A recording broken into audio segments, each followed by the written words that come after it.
Assalamualaikum warahmatullahi wabarakatuh. Shalom Om Swastiastu, Namo Buddhaya, salam kebajikan. Yang terhormat pada Ibu Lila Rahmanintias, SEMSI selaku PJMK Mata Kuliah Perekonomian Indonesia.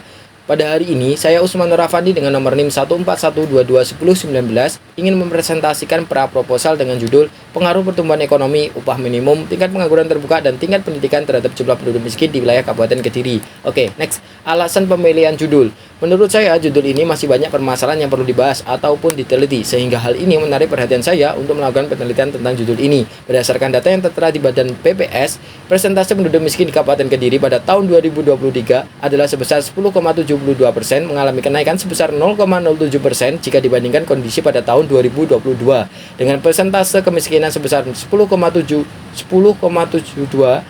jumlah penduduk miskin di Kabupaten Kediri pada tahun 2023 adalah sebanyak 180 jiwa. Pada tahun yang sama, jumlah penduduk miskin di Provinsi Jawa Timur adalah sebesar kurang lebih 4.118 jiwa. Dengan demikian, Kabupaten Kediri pada tahun 2023 memberikan kontribusi sebesar 4,08% terhadap jumlah penduduk miskin di Provinsi Jawa Timur. Oke, next. Rumusan masalah rencana penelitian. Yang pertama, bagaimana hubungan antara pertumbuhan ekonomi, upah minimum, tingkat pengangguran terbuka, dan lama tingkat pendidikan terhadap jumlah penduduk miskin di wilayah Kabupaten Kediri. Yang kedua, bagaimana peran kebijakan pemerintah dalam mengurangi jumlah penduduk miskin di wilayah Kabupaten Kediri. Oke, next. Alasan topik rencana skripsi tersebut relevan karena topik ini mengangkat pertumbuhan ekonomi serta perencanaan kebijakan yang akan diterapkan oleh pemerintahan Kediri dalam mengurangi jumlah kemiskinan khususnya di wilayah Kabupaten Kediri.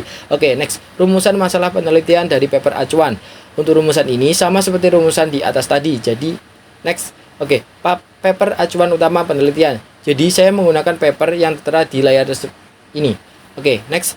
Apa inovasi penelitian Anda dari penelitian pada paper-paper acuan Anda? Berdasarkan penelitian terdahulu yang saya baca, peneliti masih menggunakan satu variabel saja, di mana tingkat kemiskinan sebagai variabel Y dan pertumbuhan ekonomi sebagai variabel X. Oleh karena itu, dengan menambahkan beberapa variabel independen, diharapkan mampu memberikan solusi dalam mengatasi masalah kemiskinan dan menjadi masukan dalam pengambilan kebijakan bagi pemerintah khususnya di wilayah Kabupaten Kediri.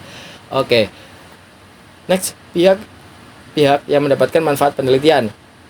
Bagi peneliti, penelitian ini dapat digunakan sebagai acuan penelitian selanjutnya untuk menumpas permasalahan yang belum terselesaikan.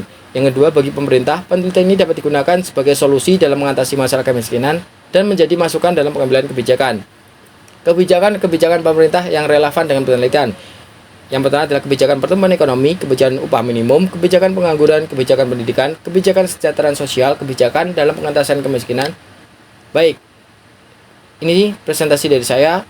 Wassalamualaikum warahmatullahi wabarakatuh.